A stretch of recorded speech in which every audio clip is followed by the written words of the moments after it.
Today we're talking about why HP must die as a game mechanical concept, and I will be making a case for why standard HP causes, standard usage of HP causes a lot more problems than it is worth. And we'll be looking at a few cases that include how hit points or the things that they are functioning for in the game have been better made. Sorry, checking the wristbands. Minkä värinen sunnuntailla näkee? Harmaa. Thank you. Sorry for the disturbance. All right, no worries. So, who am I to make this argument? So, I am Samuli Raninen, also known as Angry Mandalorian. I've been role-playing from 2004 onwards, more or less every week, and I've been doing game design semi-professionally, or as professionally you can do while being unemployed, from 2012 onwards.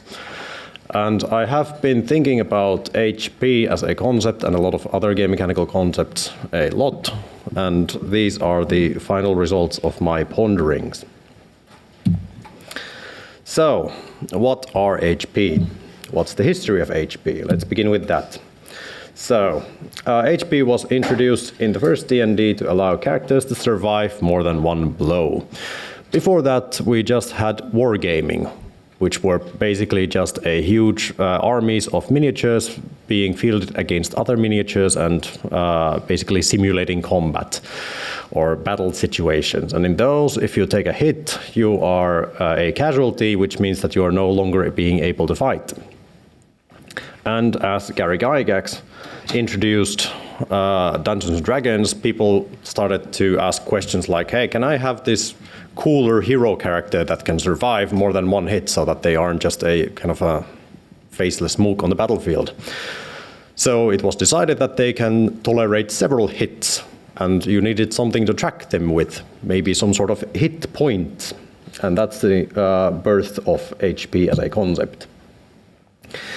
HP is a way of tracking abstractly a character's injuries. If you take a hit, you lose HP, which means that you take some sort of surface injury that doesn't necessarily take you out, but it does bring you closer to being defeated or dead, whatever the mechanic wants. If you run out of HP, then you go down, you typically either cease fighting, you're removed from combat, and in these modern times, NPCs, because we don't want to deal with them, typically just die, whereas the player characters might be able to survive being on 0 hit points by some mechanic via other. First, why is HP a good mechanic? There is a very good argument for using them. Everybody knows how HP works. It's a culturally very intuitive way to handle damage, because you can always kind of infer how things work. If you see HP or health or whatever, you know how it works and what happens when those numbers run out. So if you want to just simply do some sort of you take damage mechanic, then you use HP. That's everything for the pros. All right, now the shortcomings. HP tends to imply one ending for a conflict. And I'm going to be using Dungeons & Dragons as an example, because everybody knows Dungeons & Dragons in this room. There are many ways to reduce HP from entities in Dungeons & Dragons.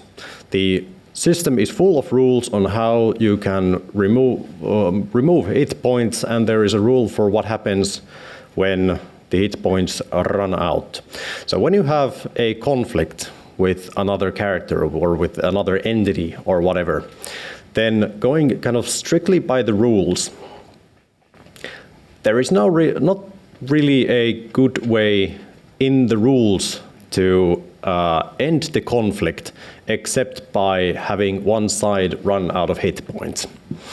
And that kind of tends towards every combat being a fight to the death, and that means that the game's system kind of doesn't give any tools for handling that conflict in any other way. There is no kind of formalized way to, for example, talk your way out of the situation. There are no formalized rules to make somebody surrender when they run out of enough HP or when the situation changes. That's always being just tossed to the GM, figure it out yourself. And there might be like 1 or 2 rules in the system, but it doesn't harmonize with everything else. If you have a warrior and I have a million ways to kill you by reducing your HP, then I might be a bit salty if I've been spending many nights poring over all the rule books and learning how the combat works and kind of amping myself for the thing for just the game master to go, well, it surrenders because it rolled a poor wisdom save because you look threatening. It's going to take you kind of, it might take you out of the kind of experience of, well, I wanted to hit it with my sword. And that is the biggest problem I see when using HP in a system. It always, well, not always, but it tends towards just one ending for a conflict. HP creates description fatigue, which is a term I've kind of coined myself for the fact that everybody in this room can now, with a snap of their fingers, especially if you're GM, describe what happens when a warrior hits an orc and deals 6 damage to the orc, which has, let's say, 18 HP. Can you do that 20 more times? Can you do that 40 more times if we count all the misses when the fighter doesn't hit the orc with the sword? And I've seen this count time and time again in longer fights, longer combat. Towards the start, you're always kind of amped up, and the game masters, you strike it, and it kind of hits it on the shoulder, and slight splurt of blood kind of comes out, but the orc still, with the power of adrenaline, keeps on going and gives you a angry snarl. And 40 minutes later, it's, it takes 4 damage, next. And that's description fatigue. And HP creates that because it doesn't give you anything to grasp as the GM in the system. It's just an abstraction that you have to kind of try to fill the gaps in with yourself. HP ignores gradual injuries. Not every system kind of probably wants to handle gradual injuries, but if you have a system like in Dungeons & Dragons, for example, everybody just kind of is fully operational to the moment that they die. And it might be a bit, it might create kind of silly situations. For example, that you have like 80 HP, and over the course of the battle, you've taken 79 damage, and then someone tosses a poison dagger at you that deals 1 damage, and then some sort of insidious poison that you have to resist. But you take that one dart somewhere, and you're immediately dead. And that makes narratively everything a bit weird, especially given the description fatigue on why does this thing end your ability to fight back, and why does this thing, well, not. And it's, you have to kind of invent what the injuries might do, and many systems don't give you any foothold to do that. And HP works, especially again in Dungeons and Dragons context, but in many other contexts, on a very narrow kind of scale. In many OSR type games, where you kind of have maybe 8 HP and a sword deals 1d6 damage, everything feels like a glass cannon. Like I'm a mighty warrior, I have 8 HP, and then like a rock falls in on top of my head, and then I just die. Or I'm a wizard, I'm a grown ass fucking man, sorry for the swearing, and I have like 2 HP at character creation, and somebody tosses the dart of numbing poison at me, and I die because of the dart. Why does this little dart kill a grown person? What kind of happens? Does it strike me in the eye? Does every wizard everywhere always take the strike into their eye, which would kind of conceivably kill a grown adult?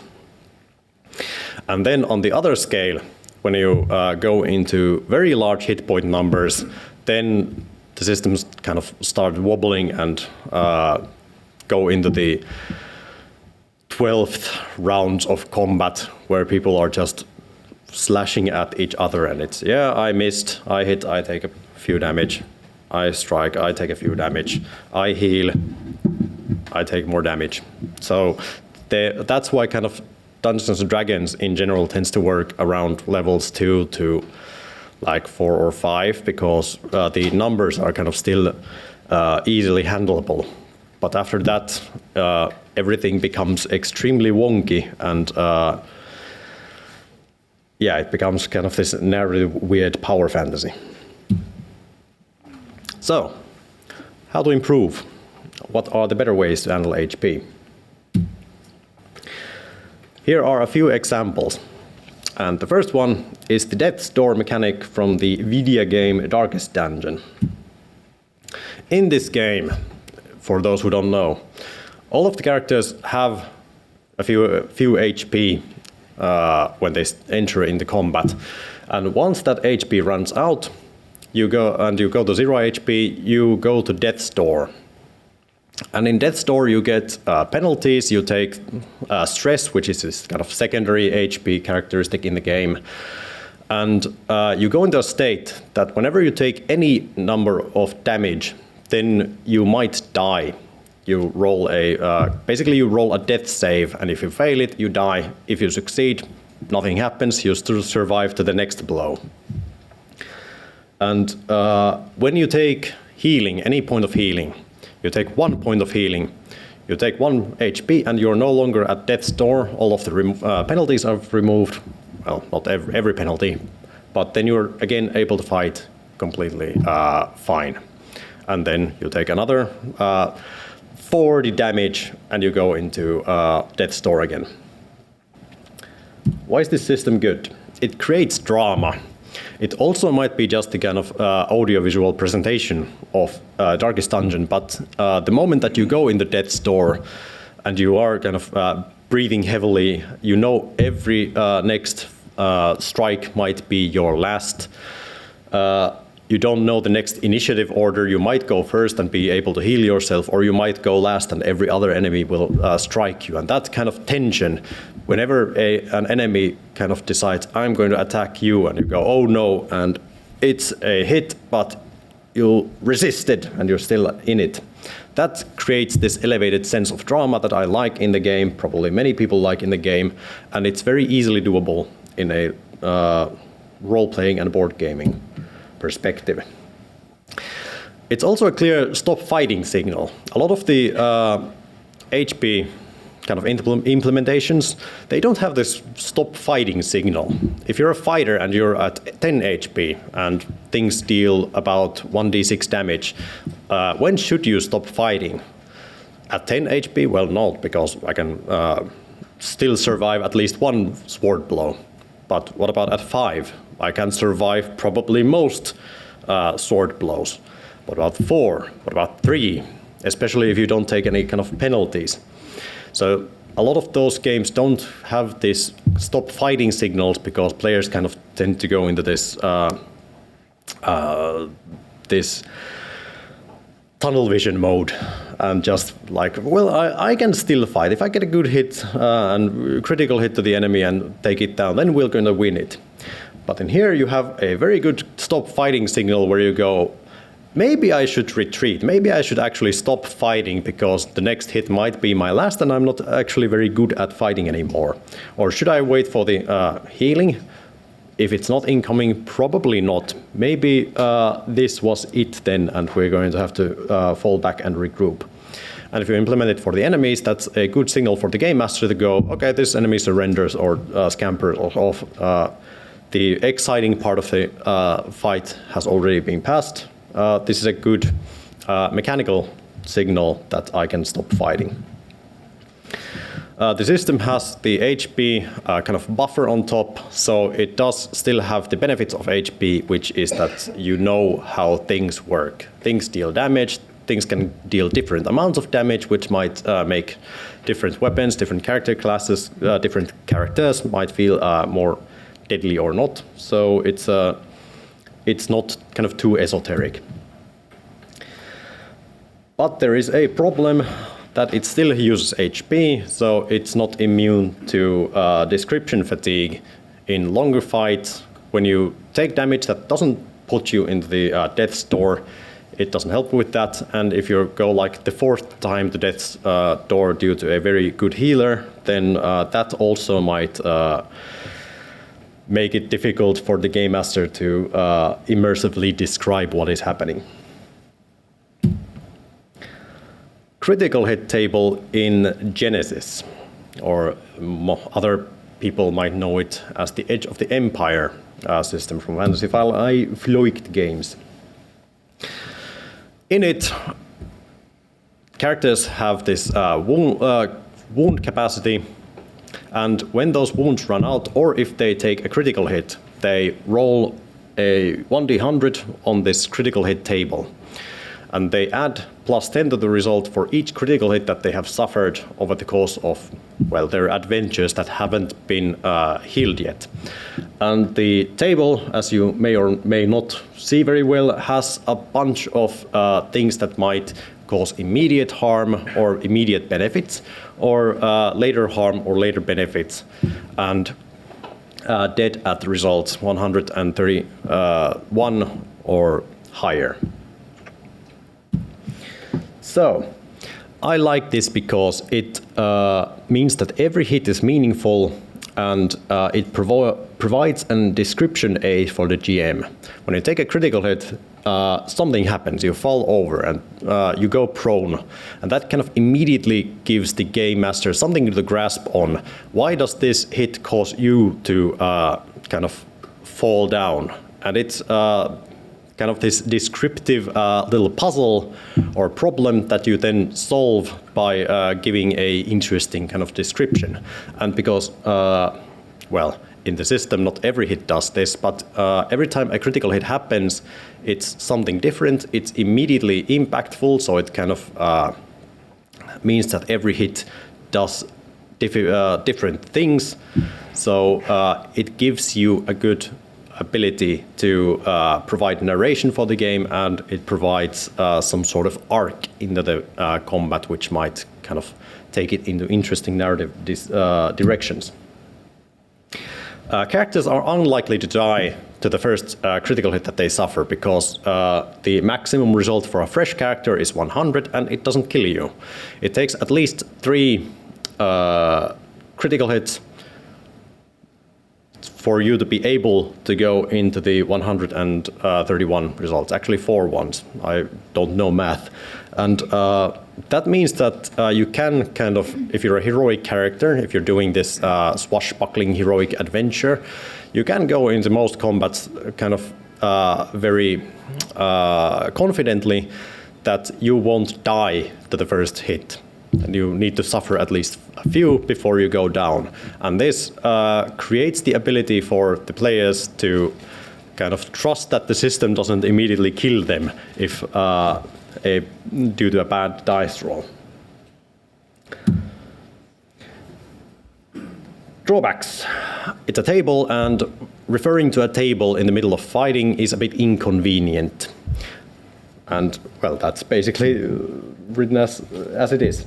And the table hits might make the results predictable in the long run. If you're running a long campaign with a lot of combat, most of these might become familiar and start kind of repeating a bit, which then might give a bit, might make the experience feel a bit samey. So in very long run, it might hinder the kind of descriptions a bit because everything repeats very often. And Genesis as a system is a coward and still uses the conventional HP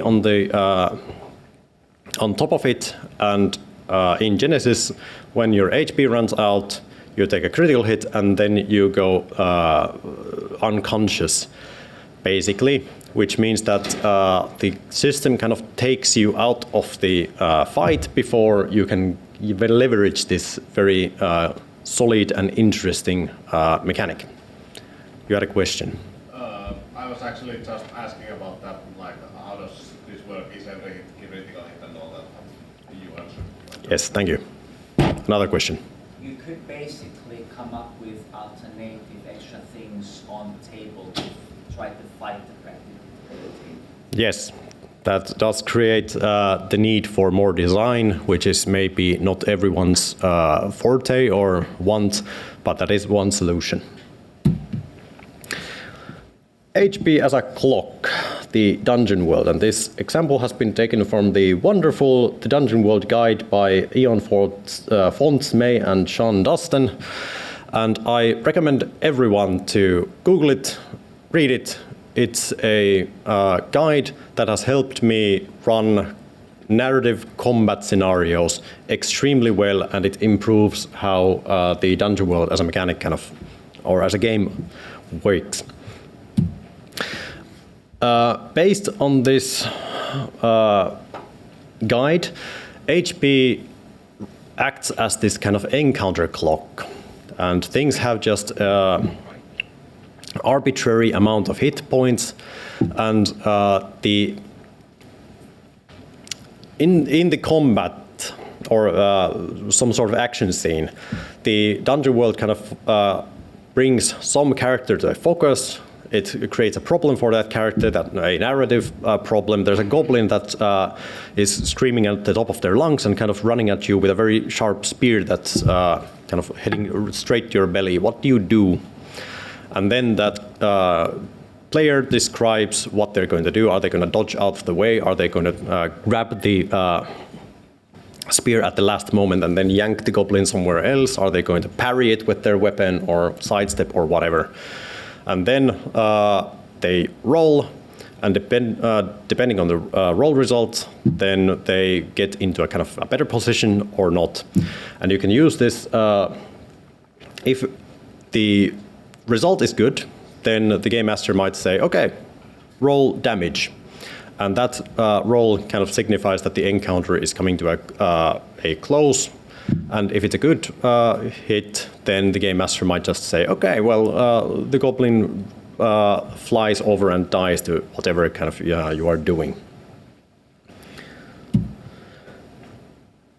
This is a completely kind of abstract system, so adjusting on things on the fly is extremely easy. And because the focus is on the game fiction, as the guide puts it, the system on the kind of on top of which this is standing, it's very easy to adjust.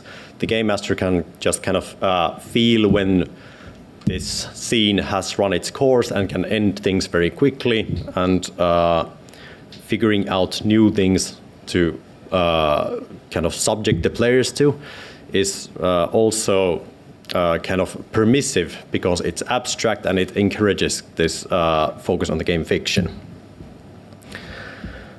as stated. The drawback is that it's completely abstract, so there is nothing to help the game master kind of concretely if you want something to grasp onto. It just gives you a bunch of tools and then says go wild, and kind of doesn't help with the description fatigue and doesn't give you any results, and you kind of have to be a pure font of imagination on what happens.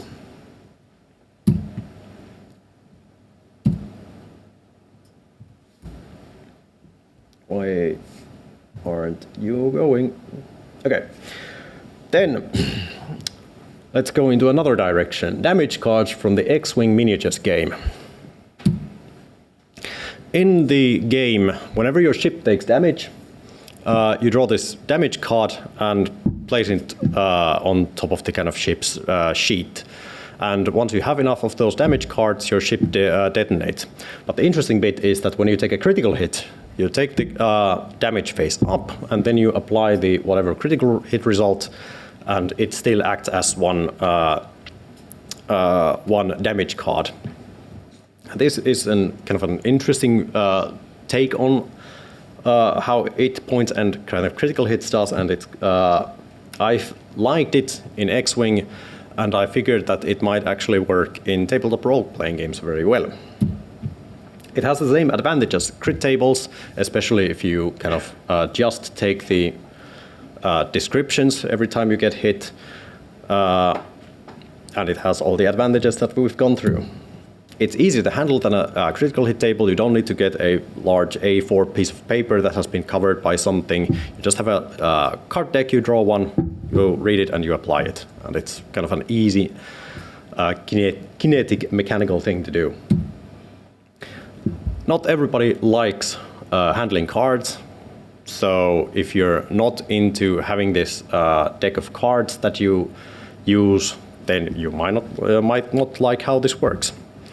And, well, I didn't add it here, but it still kind of has the logic of HP from the other perspectives.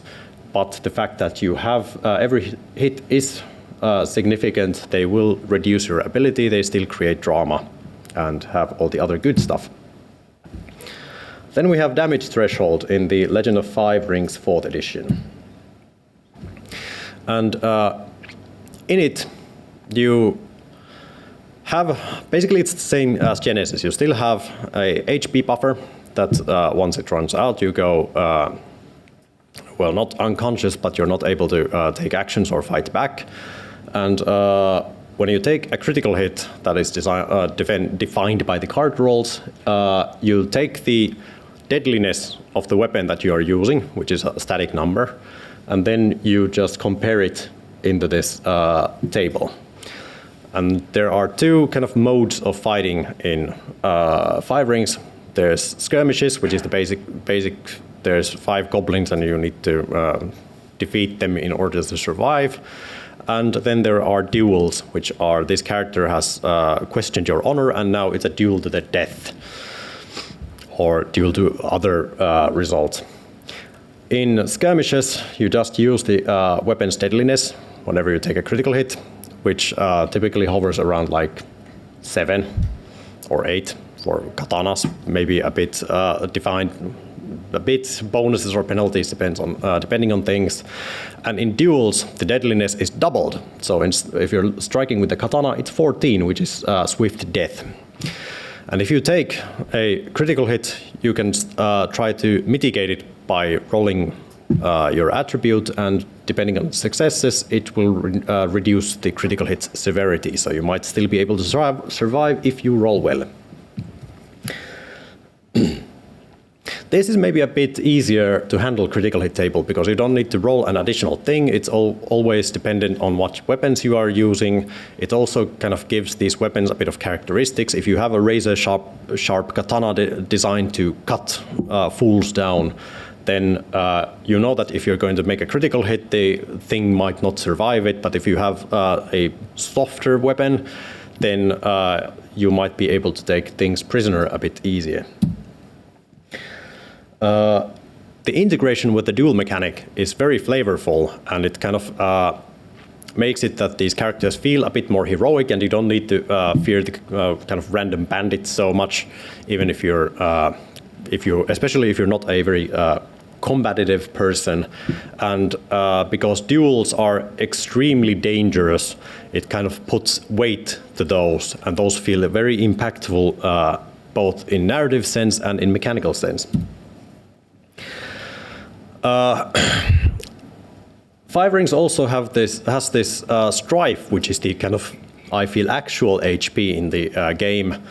And strife is basically kind of the character's mental stress resistance. And you take strife, and when it reaches over your composure, you become compromised, which means that you're very easy to socially manipulate. Everybody can kind of see through you because your emotions are bubbling in the surface, and you can remove all of your strife and get back your composure by unmasking and doing something dramatic, maybe challenging someone to a duel, which means that the results then might, on a delayed sense, mean that somebody is going to lose their life. And that's kind of a better use for HP because it's all happening in the mind, and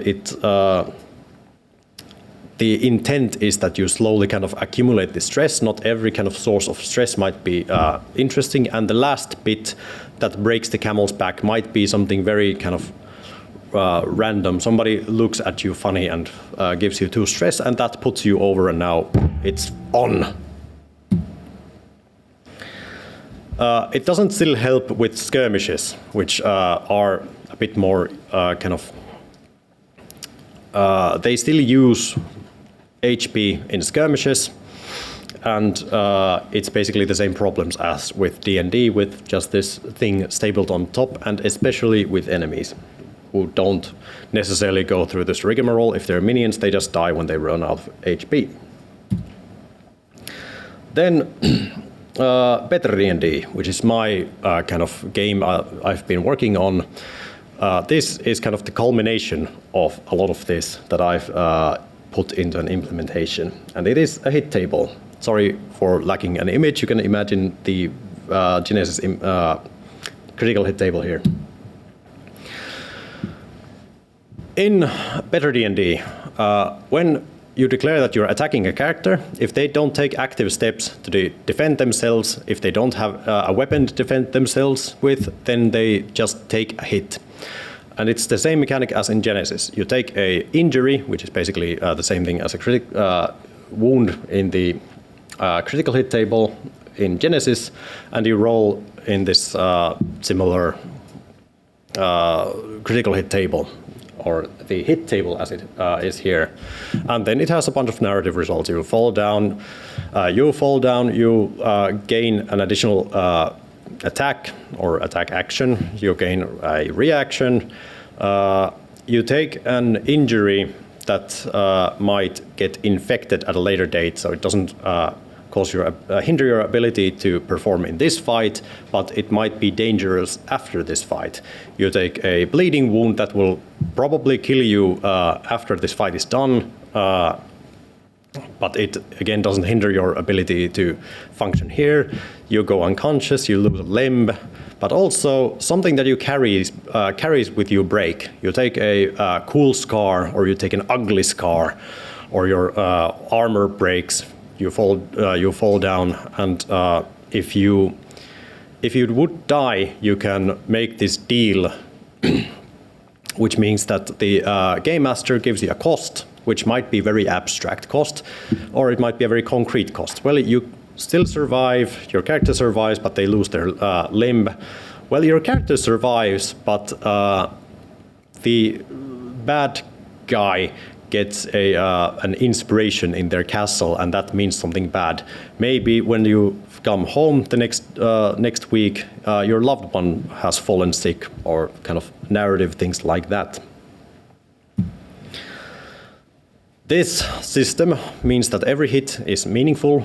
It helps you with description, basically the same things as with the Genesis critical hit table that I've already described. There's an element of danger in every attack, because unlike in Genesis, in this implementation, the getting incapacitated starts at 20. So a very fresh character, you roll, you attack, they don't defend, or they fail to defend, you roll 20, they're out of the fight. So every declaration of attack might result in the enemy being defeated, regardless of who they are.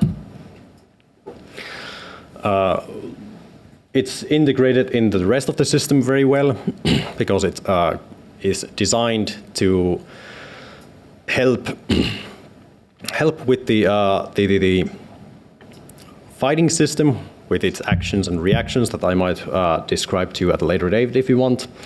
And it gives you a lot of touching points with the rest of the rest of the system. And in the tables that I use for minions and monsters and things like that, they have mentioned that what result the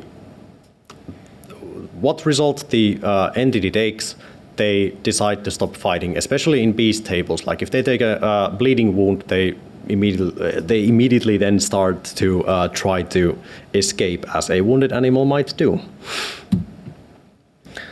And because I still have to be critical, it's a table and you refer to it maybe a lot of times, which is a bit inconvenient if you feel that looking at the table is inconvenient. I haven't tested it as much as I would have wanted to, so I haven't yet seen how players react to having to refer to a table a lot. And because I know Ropecon, everybody wants something for Dungeons and Dragons because it's the most common system in use here. So here's my quick fix for D&D that clever people might be able to use in their favorite systems. And this is it. So basically it's death's door. When you reduce to 0 or HP or less by attack or whatever, you are at death's door.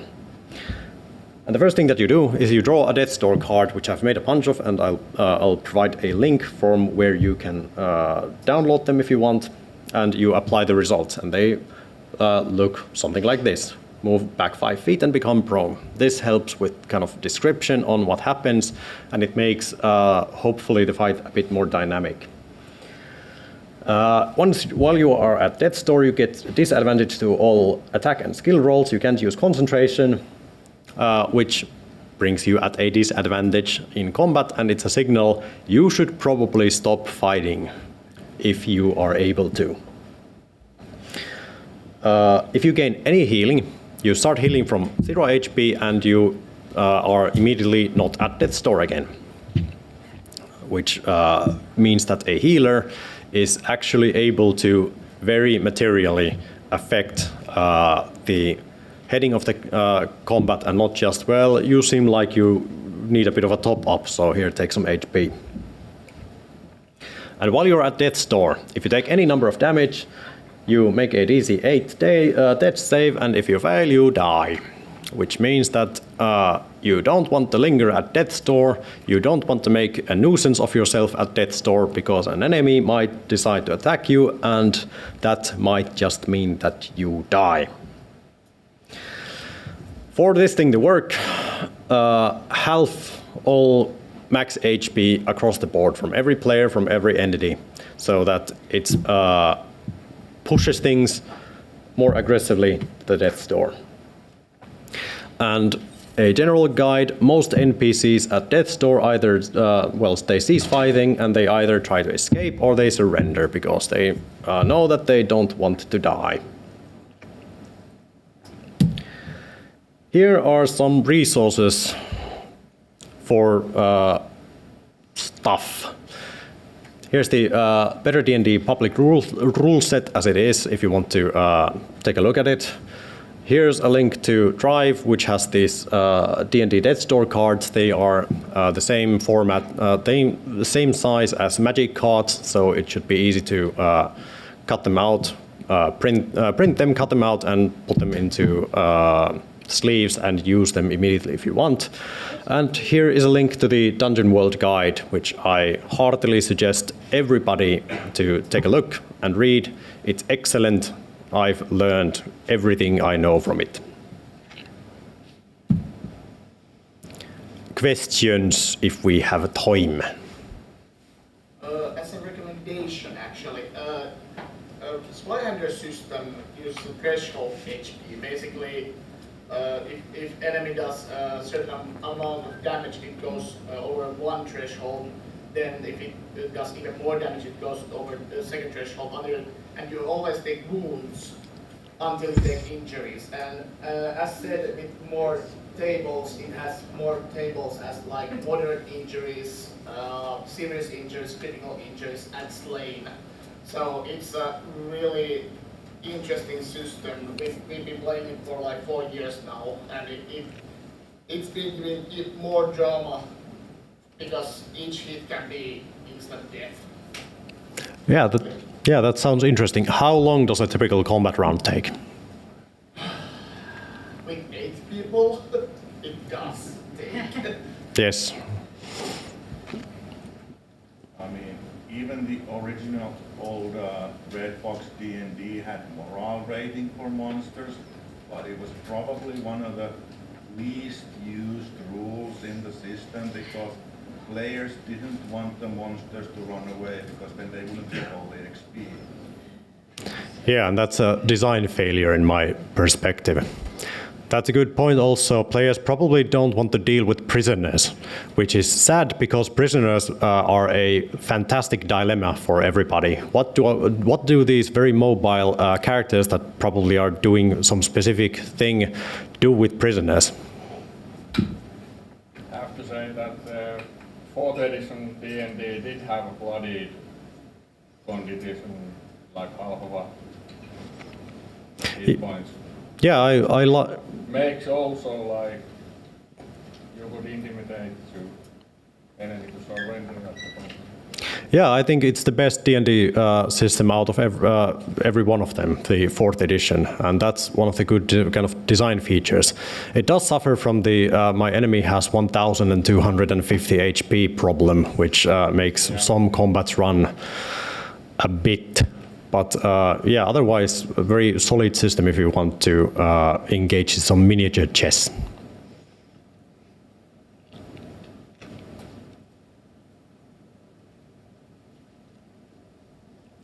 Less hit points and more, I'm curious how in your active D&D defending works, because I imagine it's not just armor class. Yeah, basically it's every character has kind of 2 sorts of resources. You have actions and you have reactions, and most things start at 1 action and 1 reaction. You use actions to do stuff. Most importantly, in conflicts, you use them to attack, and you use reactions, or I think it was maneuvers in the latest version. You use them to move to places and defend yourself. And it's basically the reverse of Dungeons & Dragons. You have an attack competency, which is a static number, and then you roll for defense, and you try to go over your kind of attacker's attack competency. And if you do, the attack fails.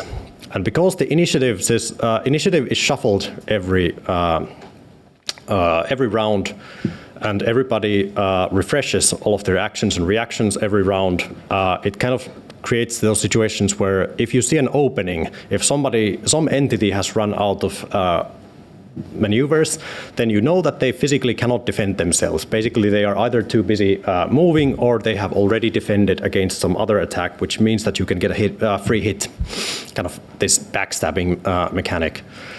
And if your opponent has a weapon, you also need a weapon. If you don't have a weapon, you can't defend yourself because what are you going to parry the attack with? And it's kind of based on this assumption that if your opponent isn't running away, or if they're not kind of actively parrying your attacks with basically a strike of their own, then you can hit them in the same way that you probably can hit a stationary tree. And the kind of what your hit entails then comes from the hit table. It's based on my experiences from designing the Audatia sword fighting game, and the kind of logic that the onus of action is on the defender. Thank you for everybody. My time is done.